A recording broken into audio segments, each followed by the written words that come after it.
시청자 여러분 안녕하십니까? 뉴스플러스 시작하겠습니다. 4.7 재보궐선거가 마무리되면서 여야 모두 지도부 면모에 관심이 집중되고 있습니다. 윤호중 더불어민주당 의원이 16일 신임 당 원내대표로 선출됐습니다. 마포구가 모바일 앱을 통한 비대면 맞춤형 건강관리 서비스 모바일 헬스케어 사업을 시행합니다. 광주 지역 인재 육성을 위한 빛고울 장학금에 지역 기업들의 따뜻한 후원이 이어지고 있습니다. 여수시가 고맙습니다 교통안전 릴레이 캠페인을 진행했습니다. 국회 소식입니다. 4.7 재보궐선거가 마무리되면서 여야 모두 지도부 면모에 관심이 집중되고 있습니다. 더불어민주당은 최고위원 선출을 놓고 갑론을박에 나섰습니다. 4.7 재보궐선거 이후 여야에서 동시에 새 지도부 구성에 들어갔습니다. 대선을 준비하기 위해 더불어민주당은 다음 달 2일 치러질 당대표와 최고위원 후보 등록을 지난 15일 오후 6시에 마감했습니다. 후보로는 가장 먼저 지난 14일 홍영표 의원이 출마 선언했습니다. 겸손하지 못했습니다. 비판에는 귀를 닫았습니다. 국민께서 주신 엄중한 경고 깊이 새기고 혁신하겠습니다. 문재인 정부 성공과 정권 재창출을 위해 약속드립니다. 이어 14일에 정한도 의원이, 15일에는 우원식, 송영길 의원이 각각 출마를 선언했습니다. 이어 지난 18일 당대표 후보자 선출을 위한 예비 경선대회가 열렸습니다. 당원 투표 결과 우원식, 홍영표, 송영길 후보자가 최종 당대표 후보자로 선출됐습니다. 이번 당대표전은 친문 핵심인 홍영표 의원과 같은 친문이자 호남을 지역 기반으로 두고 있는 송영길 의원, 을지로위원회 위원장이자 민평년 출신인 비문 우원식 의원까지 3파전으로 치러질 전망입니다. 16일 치러진 원내대표 선거와 마찬가지로 친문 대 비문의 구도가 형성된 건데요. 재보선 참패 후 당내에서 제기되고 있는 친문 2선 후퇴 요구가 판세에 어떤 영향을 미칠지 관심이 집중됩니다. 윤호중 더불어민주당 의원이 지난 16일 신임 당 원내대표로 선출됐습니다. 지난 7일 재보궐선거 실패로 더불어민주당 지도부가 전원 사퇴한 데 이어 16일 지도부의 빈자리를 채우기 위한 당내 원내대표 경선이 치러졌습니다. 윤호중, 박완조 의원이 후보로 출마했으며 두 후보는 원내대표 자리를 두고 양자 대결을 펼쳐왔습니다. 이들은 총 2차례의 토론회를 가졌으며 지난 15일 2차 합동 토론회를 마친 후 16일 원내대표 선거를 치렀습니다. 특히 15일 열린 마지막 토론회에서 2030 청년들의 마음을 어떻게 얻을 것이냐는 질문에 윤호중 의원은 주거 국가 책임제가 필요하다고 답했고 박완조 의원은 2030을 대하는 태도 자체가 바뀌어야 한다며 청년 최고위원 선출을 제안했습니다. 이어 16일 국회의원회관 대회의실에서 의원총회를 열어 두 후보에 대한 투표를 진행한 결과 윤호중 후보가 총 투표수 169표 중 104표를 얻어 당선됐습니다. 윤호중 신임 원내대표는 앞으로 1년간 집권여당을 이끌며 문재인 정부 임기 말 주요 국정과제를 완수해 나갈 예정입니다. 앞으로 우리 당이 국민과 함께 국민의 자유와 행복을 드높이는 그런 대한민국 만들어 나갈 때까지 최선을 다하겠습니다. 열심히 하겠습니다. 대선까지 앞으로 1년도 안 남은 상황. 돌아선 민심을 회복하는 데 중요한 시점인 가운데 당을 어떻게 이끌어 나갈지 지켜봐야 할 것 같습니다. 이어서 수도권 소식입니다. 마포구가 코로나19 장기화로 인해 소홀하기 쉬운 주민 건강관리를 지원하고자 모바일 앱을 통한 비대면 맞춤형 건강관리 서비스 모바일 헬스케어 사업을 시행합니다. 모바일 헬스케어 사업 참여자는 총 24주 동안 보건소에 2, 3회 방문해 혈액검사, 혈압 측정, 신체 계측, 체성분 검사 등을 받습니다. 검사 결과를 바탕으로 분야별 상담과 다양한 건강 정보를 제공받습니다. 또 구가 지급하는 스마트워치를 통해 보행수, 보행거리, 심박수, 소모칼로리 등 건강 정보가 보건소 전문 인력에게 자동 전송돼 맞춤형 관리를 받을 수 있습니다. 이외에도 운동량 상시 모니터링, 맞춤 운동 상담 등의 서비스가 있습니다. 모바일 헬스케어 사업 참여 자격은 만 19세 이상 마포구민 또는 마포에서 직장 생활을 하는 경우입니다. 다만 질환자 또는 약물 복용자는 제외됩니다. 140명을 선착순으로 모집하며 신규 참여자와 건강 위험 요인 중 위험군 판정 기준에 해당되는 요인이 많은 사람은 우선 등록 대상입니다. 참여 신청과 문의 사항은 마포구 건강증진과에서 전화로 안내받을 수 있습니다. 마포구가 2021년 스트레스 해소 디자인 사업에 선정돼 어르신들의 스트레스 관리에 적극적으로 나섭니다. 마포구가 서울시에서 추진하는 2021년 스트레스 해소 디자인 사업 대상지에 선정됐습니다. 스트레스 관리에 대한 인식과 대응이 부족한 어르신을 대상으로 이를 완화하는 디자인을 개발해 구리부리 마포복지관에 적용하게 됩니다. 약 8천만 원의 예산을 서울시에서 지원받아 전문가의 설계로 어르신의 스트레스 관리 및 완화를 유도하는 공간을 조성합니다. 또한 조성된 공간에서 이용자들을 대상으로 스트레스 진단 프로그램을 운영할 예정입니다. 구리부리 마포복지관은 노인시설뿐 아니라 뇌병변 장애인 비전센터, 어린이집, 작은 도서관 등이 있는 통합복지시설입니다. 이에 따라 어르신뿐 아니라 장애인, 아동, 지역 주민의 스트레스 감소에 기여할 것으로 기대됩니다. 앞으로도 마포구는 소외되는 구민 없이 모두가 행복한 복지마포를 구현하기 위해 노력해 나갈 계획입니다. 광역시 소식입니다. 대전시가 도시의 혁신 성장과 현안 산업 추진의 동력이 될 2022년 국비 확보를 위해 철저한 준비에 나섭니다. 대전시가 내년도 국비 확보 추진 상황 점검 보고회를 개최했습니다. 허태정 대전시장이 주재한 이번 보고회는 예산 담당관의 국비사업 발굴 총괄 보고, 각 실국장의 내년도 국비사업 발굴 현황, 추진 상황 보고 순으로 진행됐습니다.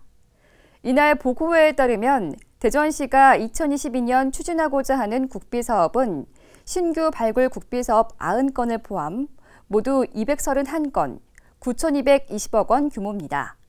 이에 시는 과학도시 대전의 위상을 제고할 4차 산업사업, 지역 현안사업, 충청권 메가시티 조성사업 등이 원활하게 추진될 수 있도록 정치권과 긴밀한 공조체계를 유지해 나가는 등 국비 확보에 총력을 기울일 계획입니다.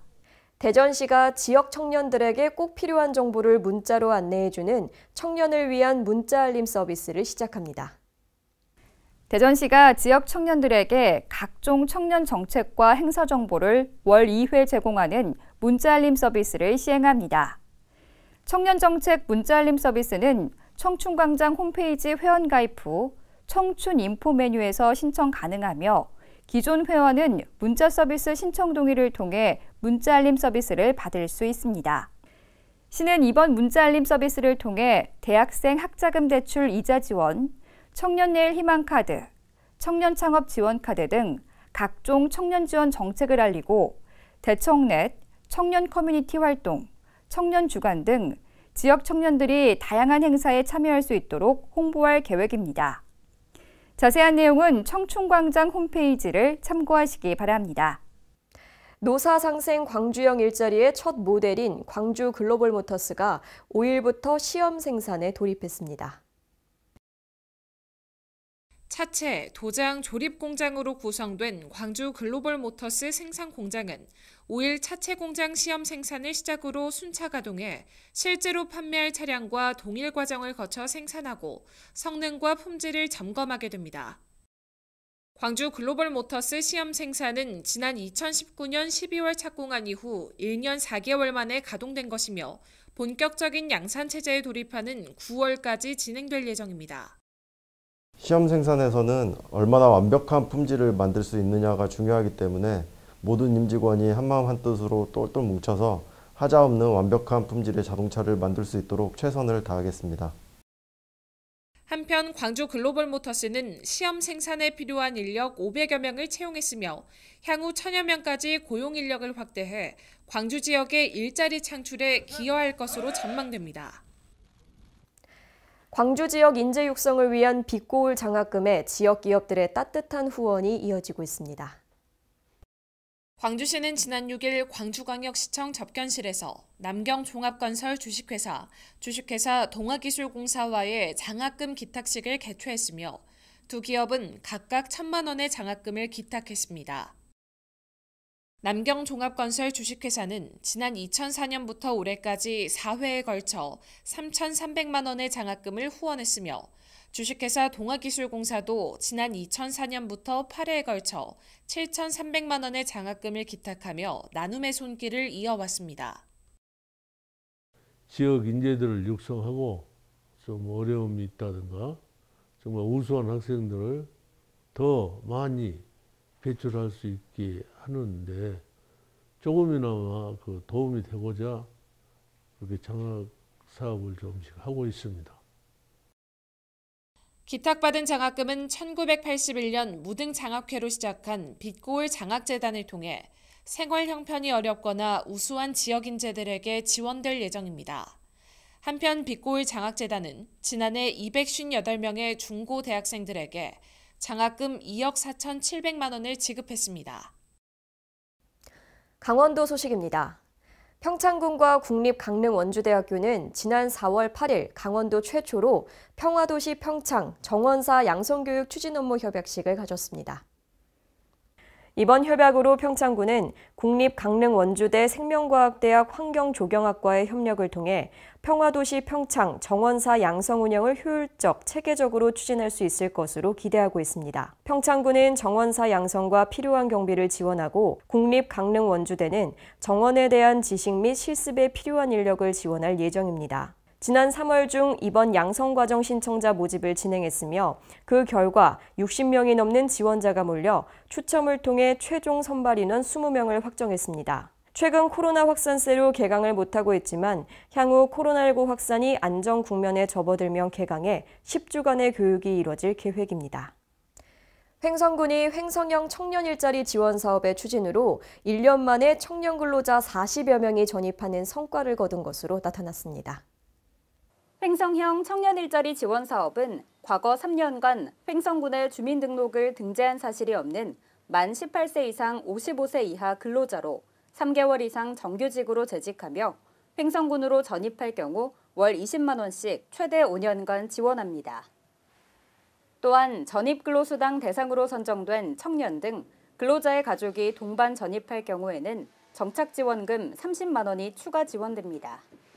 해당 사업은 지난해에 이어 올해도 지속되고 있으며 보다 자세한 사항은 횡성군 기업경제과로 문의하면 됩니다. 계속해서 충청도 소식입니다. 2027 하계 유니버시아드 대회 유치를 위해 충청권 4개 시도가 공동유치위원회 창립총회를 개최했습니다. 앞으로 대회 유치를 위한 국내외 유치 활동과 홍보에 나설 계획입니다. 국제대학스포츠연맹 가맹국 150여 개국 대학생이 참가하는 하계 유니버시아드 대회. 충청북도는 대전과 세종, 충남과 함께 2027년 대회 공동유치에 나섭니다. 이를 위해 지난 5일 충청권 공동유치위원회 창립총회를 개최했습니다. 총회에서는 법인 설립 취지 채택과 정관안 심의, 임원 선출, 사업계획과 예산 승인을 진행했습니다. 충청권 공동유치위원회는 4개 시도 체육회장, 개최도시 시장, 지역대학교 총장, 상공회의소 회장, 민간단체 대표 등 회원 21명으로 구성됐으며 앞으로 공동유치 활동을 시작합니다. 유치위원회는 대회 유치를 위한 국내외 유치 활동과 대회 유치붐 조성을 위한 각종 홍보 활동을 펼칠 예정입니다. 또한 국제대학스포츠연맹을 대상으로 충청권 공동유치의 당위성을 집중 홍보합니다. 유치 활동을 행정-재정적 지원하기 위해 충청권 4개 시도는 공동유치위원회 지원 조례를 제정할 예정입니다. 충청권이 대회 유치 개최 시 경제적 파급 효과는 2조 7천억 원으로 취업 유발 효과는 만여 명에 달할 것으로 예상돼 있습니다. 보령시는 지난 9일 대천항과 무창포항, 오찬항 등 다중이 이용하는 주요 항만시설에 대한 긴급 현장 점검을 실시했습니다. 이번 점검은 전국적으로 항만시설 내 화재 사고가 끊이질 않고 있어 이를 사전에 대비하기 위해 마련됐는데요. 보령시는 보령해양경찰서와 보령소방서 등 유관기관과 함께 소방시설 설치 여부, 선박 내 소화기 비치 여부, 화재 발생 시 진압체계 구축 여부 등을 점검하고 화재 진압 모의 훈련도 실시했습니다.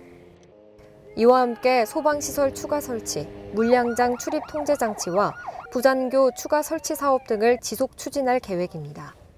한편 보령시에 등록된 어선은 모두 1,388척으로 대부분 대천항과 오천항, 무창포항에 집중되어 있으며 낚시 어선 또한 366척에 달하고 있습니다. 경상도 소식입니다. 양산시의 3D 과학체험관이 최신 콘텐츠로 교체 보관돼 더욱 새롭고 알찬 구성으로 시민들을 맞이할 준비를 마쳤습니다. 손가락으로 화면을 터치해 꽃게, 열대어 등의 자신이 원하는 색을 골라 문질러 색칠합니다. 이렇게 알록달록 예쁘게 칠해 완성된 자신만의 해양 생물은 눈앞에 펼쳐진 화면의 바닷속을 자유롭게 헤엄칩니다. 지난 2020년 경남 지역 과학관 공동사업에 선정돼 2,700만 원의 국비를 지원받아 유초등생을 대상으로 랜선 창의 체험 교실을 운영해 큰 호응을 얻었던 양산시 3D 과학체험관. 이번에는 과학기술정보통신부가 노후 콘텐츠 개선을 목적으로 추진한 2021 지역과학관 역량 강화 공모사업에 선정되면서 국비 3억 원을 확보하게 됐습니다. 이에 따라 양산시는 기존 멀티미디어관과 사진갤러리관 등을 4차 산업혁명의 시대적 흐름을 반영해 가상현실, 증강현실, 혼합현실을 아우르는 확장현실을 비롯해 최신 기술과 과학, 예술이 융합된 스토리텔링 기반의 콘텐츠를 제공할 계획이라고 밝혀 앞으로 이곳을 찾는 관람객의 만족도가 한층 더 높아질 것으로 기대됩니다. 한편 3D 과학체험관은 현재 코로나 방역 수칙 준수 속에 화요일에서 일요일까지 오전 10시, 오후 1시와 오후 3시 30분 하루 3차례 운영하고 있습니다. 포항시는 복지 사각지대에 있는 위기 가구에 희망을 전합니다. 우리 주변의 어려운 이웃들을 신속하게 돕기 위해 명예사회복지공무원을 위촉하고 위기가구 발굴소통 채널인 포항희망톡을 개통했는데요. 시민의 삶에 한 발짝 더 다가가 복지 체감도를 높입니다. 8일 포항시는 복지 사각지대 발굴을 위한 제2기 명예사회복지공무원 위촉 및 포항희망톡 개통식을 가졌습니다. 이날 위촉된 명예사회복지공무원은 지역사회보장협의체 위원, 이통장, 자원봉사자를 비롯해 집배원, 배달업, 부동산 중개인과 같은 시민생활과 밀접한 생활업종 종사자 등입니다. 무보수로 활동하는 명예사회복지공무원은 포항희망톡 채널을 통해 빈곤, 돌봄 위기가구, 주거 취약가구 등 복지 위기가구를 적극 발굴 지원합니다.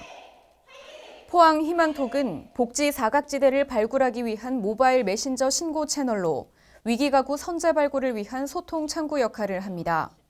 이를 활용해 시민공동체 의식 함양, 위기가구에 대한 빠른 대처가 가능할 것으로 기대됩니다.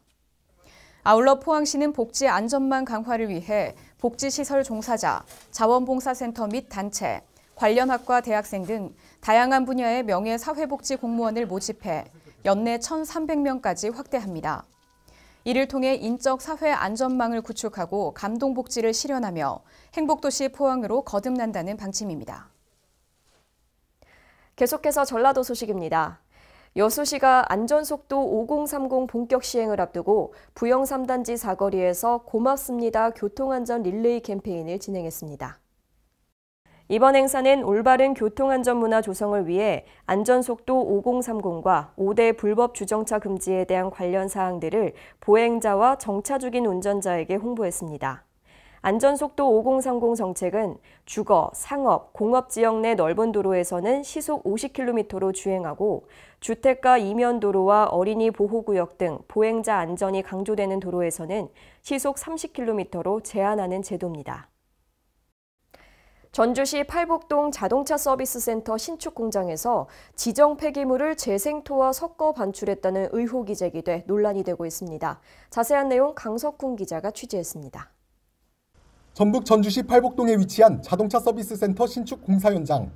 최근 공사 현장 내 지정 폐기물을 재생토와 섞어 반출했다는 의혹이 제기돼 논란이 일고 있습니다. 지정 폐기물은 폐유와 폐산, 폐성면 등으로 주변 환경을 오염시키거나 인체에 위해를 줄 수 있는 물질로 반드시 허가된 장소에서 처리하도록 규정하고 있습니다. 그런데 이 지정 폐기물을 재생토와 섞어 일반 폐기물로 반출, 처리했다는 겁니다. 당시 공사 현장에서 사토 관련 업무를 맡은 A씨, 부진의 퍼올린 사토에서 유류 냄새가 진동을 해 작업에 난항이 있었다고 설명했습니다. 냄새나고 안 나야지라고 얘기를 했더니 싫어하는데 어디로 막 가더라고요.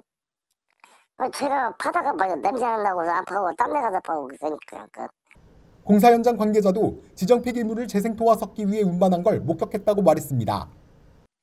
그리고 그 물건이 다시 들어왔다가 다시 이렇게 섞어가지고 나가니까 다 의아라고 생각하잖아요. 왜 저렇게 할까 하고. 당시 폐기물을 운반한 비운반업체 관계자는 전혀 그런 사실이 없다고 주장했습니다. 유류가 나왔는데 그거를 일반 폐기물로 반출했다고 하더라고요. 그런 사실 없어요. 당초 해당 신축 부지는 축사와 고물상이 있던 곳으로 땅속에는 온갖 폐기물들이 매립돼 있던 것으로 확인됐습니다. 공구를 거두니까 그 축사 전자래 축사 주저앉힌 폐기물, 일반 폐기물, 산업 폐기물 갖다가 폐유 폐기물까지 그 땅속에 다 있었습니다. 해당 자동차 서비스 센터 공사 시공을 맡은 건 A건설업체. 이 업체는 비운반업체에 부지 내에서 발생한 폐기물 수집 운반을 의뢰했습니다. 비운반업체는 C환경업체로부터 재생토를 운반해와 지정 폐기물과 섞고 다시 C업체로 옮겼습니다. 이 과정에서 25톤 덤프트럭 1000대 분량이 나왔는데 지정 폐기물이 얼마나 섞인 채 불법 반출이 됐는지 조사가 시급해 보입니다. 지금까지 전북에서 강석훈이었습니다. 임실군 오수면 일대 대정지구가 배수 개선 사업 신규 착수지구로 선정돼 공사를 추진할 계획입니다. 황인아 기자의 보도입니다. 전북 임실군 오수면 일대 대정지구가 올해 배수 개선 사업 신규 착수지구로 선정됐습니다. 총 사업이 89억 원을 투입한 이번 사업은 오는 5월 CC 설계 용역을 시작으로 배수문 2개소, 배수로 18조 등 6.1km 규모에 대한 공사를 추진합니다. 임실군은 배수 개선 사업이 완료되면 집중호우로 철마다 반복되던 인근 주민들의 침수 피해가 해소될 것으로 기대하고 있습니다. 임실군 관계자는 이번 배수 개선 사업으로 농경지 침수 예방과 영농 여건이 개선될 것으로 기대된다며 지속적인 사업 추진으로 안전한 영농 활동을 위해 힘쓰겠다고 말했습니다. 지금까지 전북에서 황인혜였습니다. 익산시와 원광대가 국립희귀질환센터 유치를 위해서 유기적인 체계를 갖추기로 했는데요. 이를 통해 환자별 맞춤 의료 서비스가 제공될 것으로 기대됩니다. 익산시와 원광대가 협약을 체결하고 국립희귀질환센터 유치에 손잡고 지역의 희귀질환자, 가족을 위해 상호 유기적인 체계를 구축하기로 했습니다. 협약에 따라 양기관은 희귀질환자와 가족의 개인적 사회적 부담을 감소시키고 환자별 필요한 맞춤 의료 서비스를 제공과 삶의 질 향상을 위해 상호 협력할 예정입니다. 정원윤 시장은 희귀질환자와 가족들의 상담 및 의료 지원을 위해 노력해주신 원광대학교 관계자분들께 감사드린다며 이번 협약을 통해 지역 희귀질환자들보다 더 다양한 지원을 받을 수 있도록 노력하겠다고 말했습니다. 지금까지 전북에서 황인혜였습니다.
공유 자전거와 공유 킥보드 이용자 수가 증가하면서 비매너 주차에 대한 불만의 소리가 커지고 있습니다.